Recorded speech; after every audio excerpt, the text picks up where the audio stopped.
Weightlifting is failing athletes.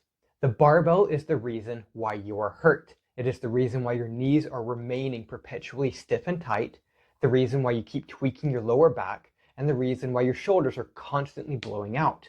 And the worst part is that they keep lying to you about this.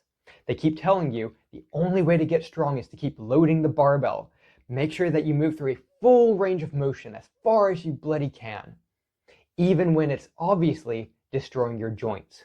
Right, guys, so why would I say something as preposterous as weightlifting is failing athletes? Obviously, loads and loads of athletes are out there. They're lifting weights, they're getting hella strong, they're building muscles, and a lot of them are actually using the weightlifting to recover from injuries, and that's amazing. However, what we're finding is that the weightlifting is definitely subpar when it comes to healing athletic injuries. So when people do something like injure their knee, the rehab process that they're following when it comes to the strength training is so absurdly pathetic, and that's what we want to look at. If you don't know me, my name is Ethan Hammond. I am a strength and rehab specialist, so I help athletes recover from athletic injuries and get them back into the game stronger than they even were before their injury. Athletes are not weak when they get injured. They have pain around a joint and they can't really move it that well. But what we can do is actually use more appropriate tools to help them get a lot stronger, because what often happens with their rehab strategy is that they go through with a physiotherapist with, managing the pain to some degree, and then they use like the smallest dumbbell or kettlebell or tiny little TheraBand, the smallest one that they can possibly use, basically. And they're using the wrong tools because these don't do jack shit for actually stimulating muscle and strength growth. It's basically, can you apply just a little bit of tension on this painful joint? And it's not going to do anything really. That's basically it. Weightlifting is absolutely wrecking people's joints because of the way they're going about it. And there's one big, major overall reason why is that when people get injured, they still have this perspective of as much as you possibly can, you need to be going through a full range of motion. And people don't understand the parameters that create full range of motion. What that means, they don't understand that full range of motion in athletics is largely a judging standard. It has nothing to do with optimal biomechanics.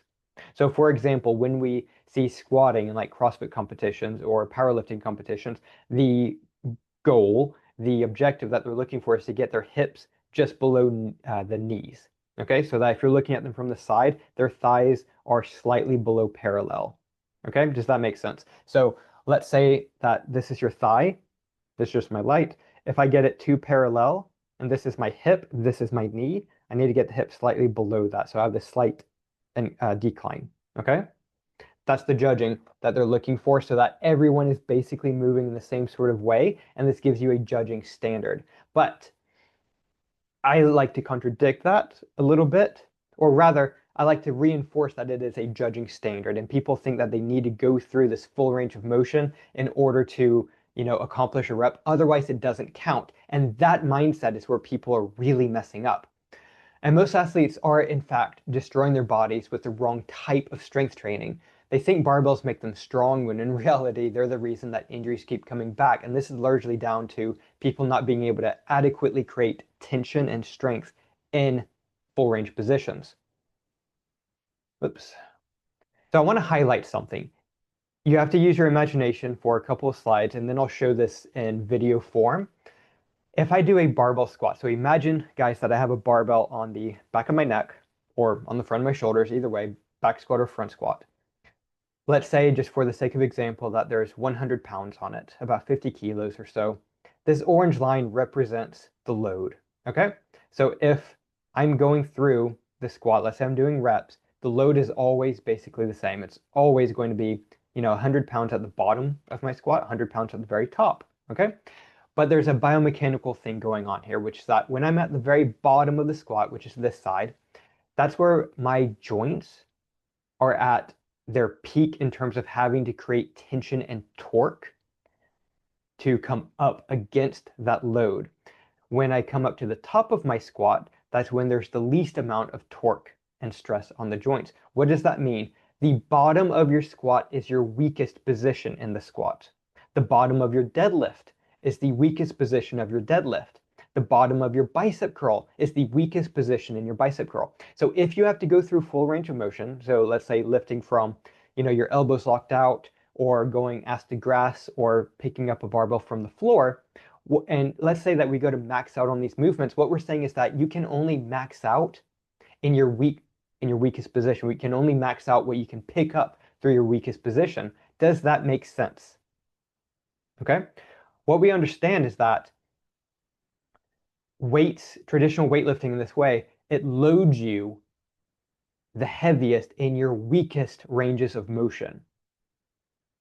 The deeper you go into certain positions, like deadlift is a very easy example, when you're so hinged over and stretched out, especially if you as an individual cannot adequately create tension at that range, the tension transfers to the joints. And we're going to show this very clearly in just a bit. But that's why people's backs keep getting injured, why their knees keep aching, and their shoulders continue to blow out. You are not weak. Your tools are just outdated and not the most appropriate thing to use. We can do better. Now, I'm not outright saying that weightlifting is a waste of time. I'm not outright saying don't do it.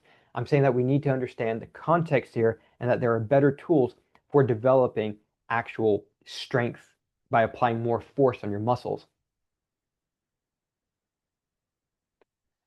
VRT front squat, what that means is variable resistance training. If you have something like chains or elastic bands that you're stretching slash moving across a distance, here's what happens. This is still going through a squat. For some reason, say front squat instead of a back squat. Doesn't matter. When you're at the very bottom of your squat, where you are weakest, this is where the load on the bar is the tension, or is the orange band. When you're at the bottom of your squat, that's where the load is weakest. As you go up into your squat, coming up into a higher position where you have more leverage, more mechanical advantage over the load keeps getting higher because you can tolerate a lot more load at the top of your squat or the top of your deadlift versus at the bottom.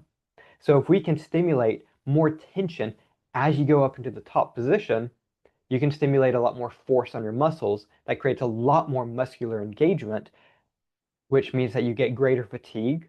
That means you get greater adaptation and therefore strength gains. Does that make sense? So if, let's say, my max squat is 100 pounds, like I was doing before, just for the sake of example, I can only squat through. You'll typically pick it up, at the top, and then you have to squat all the way down to a certain level. And it's only if you can pass through that weakest position can you actually max out on the squat. Where, if we're doing a variable resistance squat, and again, I'm going to provide some examples in video in just a moment, so it'll be a lot more clear. What we're saying is that you can hold a lot more force on your body at the top of the squat or the top of the deadlift. So if we had a mechanism for creating more tension as you move through the total range of motion, you can stimulate your muscles a lot more. Now, during a competition and stuff, this will allow you to get a lot more work in potentially. This is what Westside Barbell has been doing since like the 70s with their application of bands and chains around their weights. And that's why they are the world's leader in powerlifting and why they basically have the world record for most amount of world records in powerlifting. So another thing to look at here is that the net torque, that's the blue line here. So the torque refers to like the rotational energy demands around a joint. So think of it like a rope pulling around a pulley. When you're in certain positions, the rope has to go through a lot more, it has to display a lot more energy to pull. Okay? Whereas in other positions, you can pull the rope much more easily. It's basically what that's saying. So the net torque here kind of, when you're in your weakest position, that's where your joints are undergoing the least amount of torque in this because the resistance is lowest. And then as you're going up, the torque goes up a little bit, but because you are in a better mechanical position, the torque doesn't actually go up anywhere near as high as it went up with the barbell squat. Does that kind of make sense? I'm not the most physics inclined person, but let's make it make sense here. So, and I want to be clear that this isn't just like a theoretical model. We're talking about the actual methodology that we use to heal injuries in my practice for getting athletes to be a hell of a lot stronger, even when they're suffering with back pain and knee pain and whatever. We can stimulate massive amounts of muscle growth and strength. Whether you're dealing with rotator cuff problems, tight knees, or whatever, we want to build strength while we're healing. Why? Because if we can build strength, there's a hormonal profile that comes with that. Okay, you're increasing testosterone, human growth hormone, and other such things, and that means that your body is going to be in a better state for healing. Does that make sense? If your testosterone is as low as possible, your healing is going to be as low as possible. When you exercise, you stimulate more testosterone and human growth hormone. If you can exercise as intensely as possible, plus, getting adequate sleep, adequate nutrition, adequate sunlight, you maximize your hormonal response to that exercise. And so you can heal a lot faster, like way faster. So if we play this video again, so this is the X3 Force Bar, and I have it connected to an app. There's a load sensor in the bar, so it actually reads out the actual tension on the bar at any given moment during my lift. So one, my range of motion is a little bit lower, we're kind of jerking about a bit, that's fine, than a normal barbell back squat. So we're already, remember the context here, guys. Write this down. The context here is that you are an injured athlete. Let's say for this example, you've injured your back, okay? I want to be moving through the most advantageous range of motion as possible. So typically, when I have a client with a lot of lower back pain, we do a lot of mobility work to decrease their pain as much as possible and enhance their range of motion as possible, and then we load them through that range of motion, okay? This typically looks like the bar just below the knees, coming up to just short of locking out the knees and locking out the hips. So you maintain muscular tension the whole time, and even if they have like a protruding disc or like a herniated disc in their back, they can still go through this and have minimal soreness afterwards, as opposed to when they were trying it with free weights. The overall load of the free weights will be significantly less than this, but their pain is significantly greater for a lot longer. Like they're waking up the next day with horrible stiffness and tightness and pain, and they can barely go about their day. But they go through this, there's far more overall stress on their body, but they finish their set feeling good, feeling marvelous relative to before, and they're waking up the next day feeling way better because we're putting them into a position of healing. So what we're seeing with the bar here is that once I put that band on tension right about at the base of my knees, this is something like 200 pounds, 100 kilos, and then at the very top it's going to around 550 pounds. So like near enough 250 kilos or just under that, I believe. So my body is being subjected to that much force. I cannot pick up 250 kilos. I actually have picked up 250 kilos from my knees before doing a rack pull, as it's called. But I can do that for reps now and get my body loaded. Now, we're not saying that I can pick up 250 pounds or kilos. You're missing the point if you're saying that. This is about loading your body with the most amount of force possible. Here's an example with front squats here. So let's look at this for a second. One, if I'm absolutely ass to grass on this platform I'm on, that's too narrow of a stance for me to maintain flat-footedness. I cannot maintain flat feet. It's too narrow. I have to have my feet outside of my hips. The platform doesn't let that happen. And that's a bit of a safety thing if you can really take advantage of it. So very first thing I need to do is go up high enough that my feet are flat and therefore I'm the most stable. So where am I getting to? Whoa, whoa, whoa, whoa, whoa. What happened there? Okay, this is about as low as I go. That's my hips just above the knees. Because the closer I get to 90 degrees at the knees, the weaker I get. And it goes up exponentially. The amount of stress on my joints goes up exponentially. I want the stress to be on my muscles. I want an appropriate amount on the joints. But where weightlifting often goes wrong is that you're hyperloading the joints and underloading the muscles. Does that make sense? I'm weakest at the bottom of my squat. So if the tension on the bar at the bottom, is the highest possible, I'm restricted to what I can pick up through that bottom position. And then if this is free weights at the very top, when I'm a lot stronger, I'm only being subjected to what I can pick up in my weakest position. Whereas here, I'm basically picking up as much as I can safely through that bottom position, and I'm subjecting my body to as much force, as much load as possible at the top. And that's going up to just under 500 pounds. So around 200 kilos or so, just thinking off the top of my head. I'm not great at pound to kilo conversion. But do you see how this makes sense? So at the very top, my body's being subjected to that 500 pounds of tension. That means it's going to adapt to it. So my reps are going through the entire range of motion from about 360 pounds. They're at the, hips just above knee position. And so I'm getting far more force than I'd ever be able to subject myself to with weights. Do you know what this would look like with weightlifting? I would have a friend on either side of the barbell. I would pick the bar up with, like, let's say I'm holding the most I can hold at the very top. I go down steadily, and then the friends have to take off the weights when I'm at the bottom so that I can actually return up, and then they put it back on. How much faff is that? Now, here's something that people need to understand. Your muscles respond to force. They respond to the tension and the fatigue that develops as a result of that tension. Your body doesn't care if you're picking up iron weight, or lead weight, or silver weight, or gold weight, or wooden weight. Let's say the weights were made out of wood. Is that going to make a difference? 40 kilos is 40 kilos is 40 kilos. Doesn't matter what the material is. Your body doesn't care about rubber bands either. It doesn't matter. What matters is the force you can generate. Most bands are absolutely pathetic, and the actual tension you get is very, very, very weak. And you need like a lot of really big ones to get anywhere close to what these, the X3 or Sirius steel bands go up to. So what we want to do when we're specifically looking at strength development is what increases the total stress on my muscles without sacrificing the joint health.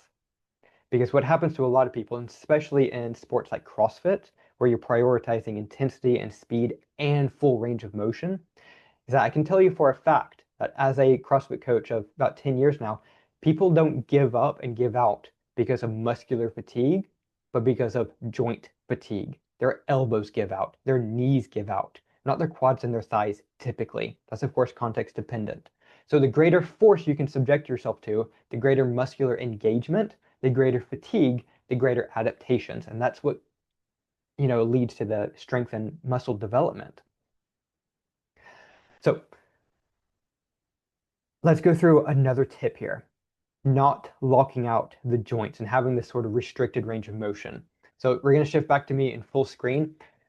But something that we need to understand is that this is a very specific stimulus that we're going for. The X3 system stimulates far more engagement than free weights, full stop. If you want to be really good at free weights or powerlifting, you still have to practice that. If you want to be great at gymnastics, you still have to practice that. If you want to be great at handstands or CrossFit or jiu-jitsu, you still have to practice that sport. I'm not saying that this is the end all and be all for athletic development. This is I don't want to say end all and be all, but this is by far the best system I've seen and have experienced myself and have used with other people, and especially in the rehab context, for stimulating greater strength gains, period. Free weights don't come close, because if I'm picking up a 100-pound barbell, 100 kilo barbell even, at the top of my rep, I'm holding 100 kilos. At the bottom, I'm holding 100 kilos. At the top again, I'm holding 100 kilos. With my squat, I'm holding 100 kilos at the bottom, 200 kilos or 250 kilos at the top. It's just a lot more force on your body, full stop. People think that the force is different with the bands versus weights.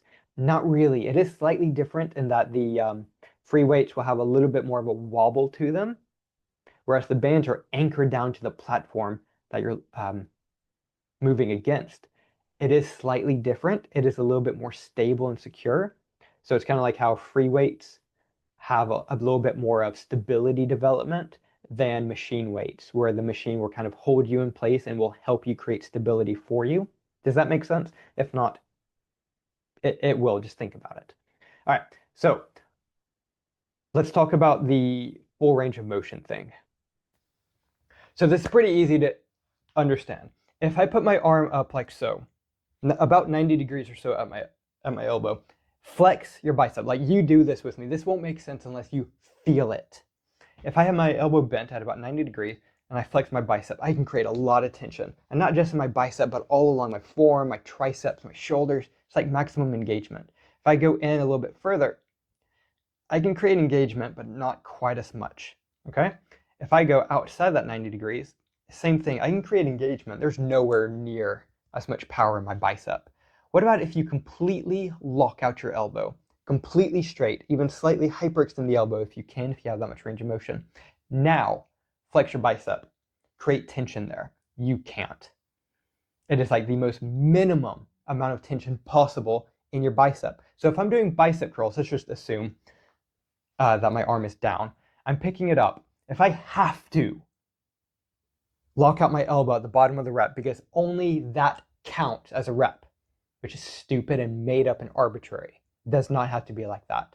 What we're saying is that in my weakest position possible, where I can barely engage my bicep, that's how much weight I have to pick up. My bicep can handle way more load than you could ever pick up here. So you are locking out the joint. Where's the tension coming from? Remember, we're like stood up like this, right? So if I have to be here and I'm holding a weight and I come on tension like that, all that weight is starting off by being picked up by the joint. My muscles can't engage well enough. They're not in a mechanically advantageous position. So not only am I picking up in my weakest position, but I'm overstressing, I'm hyperstressing the joint, and I'm not applying anywhere near the amount of force my biceps can handle. So for example, I know for a fact that I can do like 10 reps with a 40 kilo barbell, going through full range of motion, meaning my elbows are locked out. I can't really pick up much higher than 40 kilos. 40 kilos is something like 95 pounds, okay, just under 100 pounds, I believe. When I'm doing bicep curls using the X3 system, the bottom starts off at whatever it is. I think the most amount of tension I go up to at the very top is something like 180 pounds. So more like 75 to 80 kilos. I can't pick that up. So if I'm restricted doing full range free weight bicep curls, I'm restricted to about 40 kilos anywhere within the range of motion. And that's going to overload the joint. I'm not getting anywhere near as much development on the bicep itself. Now, if I have a good tolerance / I'm recovering my elbows well enough from the exercise, I can get stronger from this. I will absolutely build muscle. I will also be threatening a lot more inflammation, and potentially, especially down the road, if I don't manage my body appropriately, I'm going to threaten a lot more stress on the elbow, and that will likely lead to forced deload weeks. Because if I don't take a proper deload, I'm just gonna hurt myself. It will build up, and like the stress will build up to injury eventually, okay? When I'm using the variable resistance, even if it was a case of like I had chains around the barbell or something, that still works. As I pick it up and there's more chain in the air, that's more weight that's pulling it down. So it gets higher as I get to a mechanically more advantageous position. Does that make sense? Okay, so that's what we're working with. That's why we don't lock out the joint, is that I don't want to go into that position where I'm so incredibly weak, because what happens is that because the muscle largely turns off, it doesn't literally turn off. People try to be absolutely stupid and asinine with that. Of course, things are still tense, but as soon as I go to bend my elbow again, there's this kind of jerk in the system. It's like this really rapid activation of your muscles to handle that load again. So when I'm cycling through reps over and over and over again, like especially if I'm going up over and over again overhead, like let's say I'm doing clean and jerks for reps, or butterfly pull-ups. Butterfly pull-ups are a really great way of actually seeing this. It's that the elbow jerks at the bottom every single time. And so many people go through butterfly pull-ups, they don't have the strength to actually tolerate that jerk, and they just injure their elbows over and over and over and over again. And it's so depressing for so many people. But that's why we don't really lock out the elbows. You can also imagine when I'm doing, just because my arms are what are visible here, if I'm doing the X3 overhead presses, and I'm pressing all the way up over my head, I don't lock out my elbows. That allows maximum muscular engagement throughout the entire range of motion. My muscles don't get a rest.